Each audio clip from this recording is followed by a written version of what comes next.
ভিকটিমের মাকে সুদের বিনিময়ে 50,000 টাকা ধার দেয়। তো সেই ধারের টাকা আদায় করার জন্য মাঝে মাঝে তাদের বাসা যেত। ঘটনার দিনও তেমনি এই টাকা আদায়ের সূত্র ধরেই তিনি ওই বাসায় গিয়েছিলেন রাতের বেলা, এবং এইটা শাহপরান জানতো যে ওই দিন সে যাবে। সে প্রেক্ষিতে শাহপরান তার লোকজন সেট করে দেয়, যেরকম এই টাইমে যাবে, তোমরা যদি তাকে ধরতে চাও ধরতে পারো। এবং সে তার সেই প্ল্যান অনুযায়ী, পরিকল্পনা অনুযায়ী ওই দিন রাতে যখন ফজর আলী তার ওই ঘরের ভিতরে ভিকটিমের ঘরে প্রবেশ করে, তার কিছুক্ষণ পরেই এই শাহপরানের লোকজন ভিকটিমের ঘরে প্রবেশ করে এবং তাকে বিবস্ত্র করে ভিডিও ধারণ করে সেটা পরবর্তীতে সোশ্যাল মিডিয়ায় ছড়িয়ে দেয়। পরবর্তীতে আমরা এটা জানতে পারি, জানার পরে আমাদের একটা চৌকস অভিযানিক দল গতকাল এই শাহপরানের যে রহস্যটা সেটা আমরা জানার পর তাকে আমরা গতকাল কুমিল্লা থেকেই অ্যারেস্ট করা হয়। এই ছিল মূলত যে মব সৃষ্টি এবং সোশ্যাল মিডিয়ায় ভিডিওটাকে ভাইরাল করার পিছনে নেপথ্য কাহিনী। মূলত দুই ভাইয়ের দ্বন্দ্বকে কেন্দ্র করেই এই ঘটনাটা ঘটানো হয়েছে এবং এই মহিলাকে এই দুই ভাই দীর্ঘদিন যাবৎ উত্তক্ত করে আসছিল। সেটাই ছিল মূলত ঘটনা। এটার এই লক্ষ্য আপনারা অলরেডি জানেন যে ধর্ষক সহকারে 4 জন উত্তক্তকারী, 4 জন মবের সদস্য এবং যে প্রধান পরিকল্পনাকারী গতকাল আমরা তাকে অ্যারেস্ট করেছি। সো আপনাদের যদি কোনো পয়েন্ট থাকে আপনারা করতে পারেন। আমি বলেছি শুরুতেই যে দুই ভাইয়ের মধ্যে দ্বন্দ্বটা মূলত দুইজনেই এই মহিলাকে উত্তক্ত করত।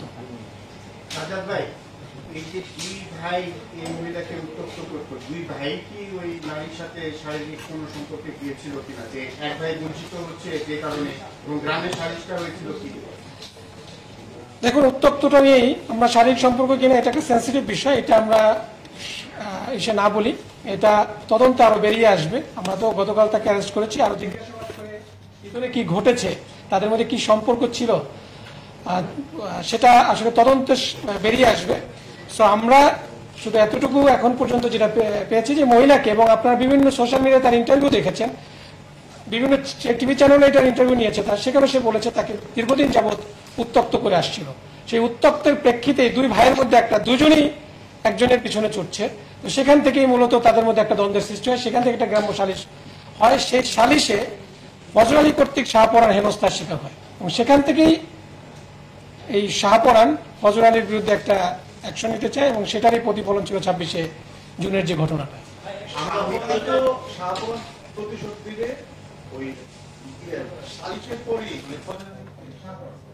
সালিশের পরেই সেটা ডিসিশন দিয়েছে, তার প্ল্যানিংটা কি ছিল, কিভাবে করবে, এবং এই যে মব সৃষ্টি, ভিডিও করা, ভাইরাল করা, সবকিছু প্ল্যানিংটা কিভাবে করেছে? দেখুন, ওই যে 50,000 টাকা ধার দিয়েছে ভিকটিমের মাকে, সেই ধারের টাকা নেওয়ার জন্য মাঝে মাঝেই, এটা হচ্ছে সুদের বিনিময়ে দেয়, মাঝে মাঝে সুদের বিনিময়ে সাপ্তাহিক বা মাসিক হিসাবে কিছু টাকা দিবে, সেই টাকা আদায় করার জন্যই মাঝে মাঝে ফজর আলী তার বাসায় এটা শাহপরান জানতো। সেই পরিকল্পনা অনুযায়ী 26শে জুন যখন সে জানতে পেরেছে যে ফজর আলী আজকে যেতে পারে সেই বাসায়, সে অনুযায়ী সে মবটা প্ল্যান করে, একটা গ্রুপ অফ পিপলকে শেয়ার করেছে এবং এটা নিয়ে এসে একটা মেসেজ, সেই মেসেজটা আমাদের কাছে আছে ইমোর মাধ্যমে, যে একজনকে এখানে আরেকজন, আমরা স্বার্থে বলছি না, সে এখন অ্যারেস্টেড হয় না, আমরা তার বিরুদ্ধে কাজ করছি, নামটা বলছি না, তাকে একটা মেসেজ দিয়েছে, সেই মেসেজের স্ক্রিনশটও আমাদের কাছে আছে। মূলত শাহপরান জানতো যে তার ভাই যাবে, বিভিন্ন কারণে যায়, এট দ্য সেম টাইম তার সাথে ওই মহিলার সাথে উত্তক্ত করে আসছিল।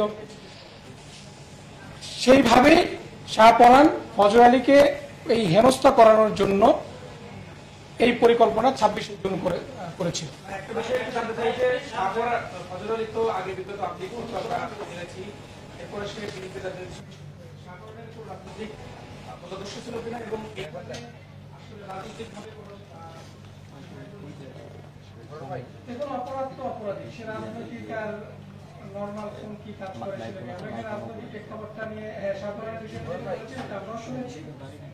ফজর আলীর বিষয়টা, শাহপরানের বিষয়টা এখন পর্যন্ত এরকমই হয় না, সে একটা নর্মাল সিএনজি চালক ছিল, অটোরিক্সা চালক ছিল, এরকম আমাদের কাছে তথ্য রয়েছে, আর তার সাথে রাজনৈতিক সংশ্লিষ্টতার কোনো বিষয় আমরা পাইনি।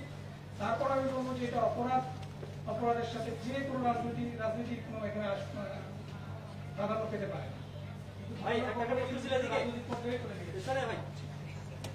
সেটা কারা করেছে সেটা আমাদের দেখার বিষয় না, আমাদের দেখার বিষয় হচ্ছে অপরাধ এবং অপরাধ। এই দুজনকে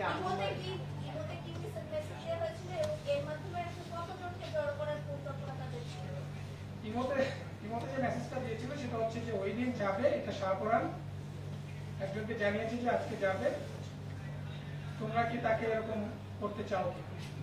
এটা কি আপন ভাই? আপন ভাই। আচ্ছা, আমরা ভিডিওতে দেখেছি, একটা ভিডিও যেটা ভাইরাল হয়েছিল, সেটা দেখেছি আপনি ধর্ষণের কথা বলছিলেন। শুধু কি ভিডিও নাকি ধর্ষণের বিষয়টা নিশ্চিত? এটা তদন্তে বেরিয়ে আসবে। অ্যাকচুয়ালি এটা তো আমি তো এক্সপার্ট না। আপনি যে ভিডিওটা দেখেছেন সেই ভিডিওটা আমিও দেখেছি। ফজলের সাথে আমার কথা হয় না, ফজলের অলরেডি অ্যারেস্টেড। সো এইটার বিষয়ে অ্যাকচুয়ালি যে ধর্ষণ ছিল না, কি পরিকল্পিত ছিল, এটার বিষয়ে আসলে I am not the perfect man to answer. না, ধর্ষণ নাকি শুধু ভিডিও করে বাংলাদেশ সরকারের উদ্দেশ্য? এখানে ফজলারি তার ঘরে প্রবেশ করেছে, এটাও সত্য, যেটা আমরা শুনেছি বিভিন্ন ইলেকট্রনিক প্রিন্ট মিডিয়ার মাধ্যমে। ফজলারি আগে গিয়েছে বলেই মত পরবর্তীতে ঢুকে পেরেছে। ফজলারি আগে গিয়েছে, এখন তার উদ্দেশ্য কি ছিল সেটা ফজলারি এবং এই ভিক্টিমই জানে। এবং মত গিয়েছে, পরবর্তীতে মত ধরেছে। আমরা পরবর্তীতে যে দেখেছি প্রতিবাদ এটাকে যেভাবে করে একজন নারীকে পুরো একটা ভিডিও সোশ্যাল মিডিয়া বা সমাজে ছেড়ে দেওয়া, এটা তো কোনোভাবেই কাম্য হতে পারে না, গ্রহণযোগ্য হতে পারে না। ধর্ষণের বিষয়টি তদন্ত সাপেক্ষ। তদন্ত সাপেক্ষ অবশ্যই। শাহপরান যে মত সৃষ্টি করলো, তাদেরকে নিয়ে গেল, তাদের এখানে ইন্টারেস্টটা কি ছিল, কিংবা তাদের কি বলেছিল এই শাহপরান? ইয়াং জেনারেশনকে তো আপনার শাহপরানের একটা উদ্দেশ্য ছিল যে শাহপরানের কিছু লোকজন ছিল এবং দীর্ঘদিন উত্তপ্ত করছিল। শাহপরান পারিবারিক ভাবেও তার ভাই বোনদের সাথে তার সম্পর্ক ভালো ছিল না, তার বাবা মার সাথে তার সম্পর্ক ভালো না। শাহপরানের অর্থনৈতিক অবস্থা একটু দুর্বল, এটা সে নিজেই বলেছে প্রাথমিক জিজ্ঞাসাবাদে। সেই হিসেবে তার পরিবার থেকেও শাহপরান ফজর আলী থেকে একটু ডিস্টেন্ট হয়ে গিয়েছিল। সে সব মিলিয়েই এই ফজর আলীকে একটু শাস্তি করার উদ্দেশ্যে মূলত এই পরিকল্পনাটা করে। এট দ্য সেম টাইম দুজনই এই মহিলাকে উত্তপ্ত করতো, যেটা বলছি যে দুইজনেরই এখানে দুই ভাই উত্তপ্ত করছিল। এখানে বড় ভাই ছোট ভাই, এবং এই ঘটনাকে কেন্দ্র করে তাদের মধ্যে সালিশও হয়েছিল। সেখানে ফজর আলী কর্তৃক শাহপরানের হেনস্থারও শিকার হয়েছে।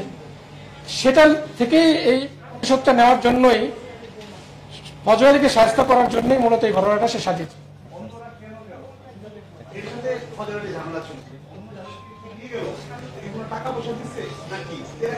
এইটা তদন্তে বেরিয়ে আসবে, তদন্ত হোক। অলরেডি 4 জন অ্যারেস্টেড, এটা নিয়ে অলরেডি আপনারা জানেন যে গতকাল আদালত ওঠানো হয়েছিল। তানদিনের আমরা তদন্ত করছি না, আমরা আসামি যারা আমরা শাহপরানকে পেয়েছি, শাহপরানের কাছ থেকে যে তথ্যগুলো পেয়েছি সেটা আমরা বলছি। বাট পরবর্তী যে জিনিসগুলো কেন ডিটেইল আরো ইনভেস্টিগেশন করে বেরিয়ে আসবে। সোফার এটা নিয়ে 6 জন, আজকে এটা নিয়ে 6 জন মোটামুটি শেষ।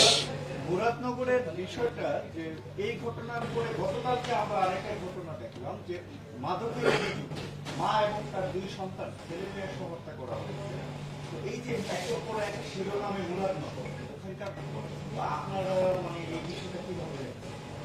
অবশ্যই অপরাধ হলে সেটা তো ভালোভাবে দেখার প্রশ্নই আসে না, আমরা ভালোভাবে দেখছি না।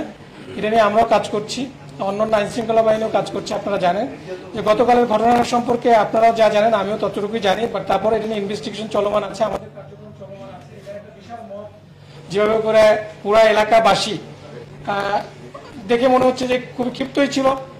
ক্ষিপ্ত না থাকলে পুরো এলাকাবাসী গিয়ে নির্মমভাবে 3 জনকে মারতে পারে না। এবং তারাও যে যতটুকু জানতে পেরেছি তারা মাদক ব্যবসার সাথে রিলেটেড ছিল, সংশ্লিষ্ট ছিল।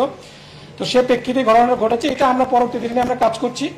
আমাদের সাকসেস আসলে অবশ্যই আপনাদেরকে পরবর্তী দিনে ডিটেইল জানানো হবে। Thank you.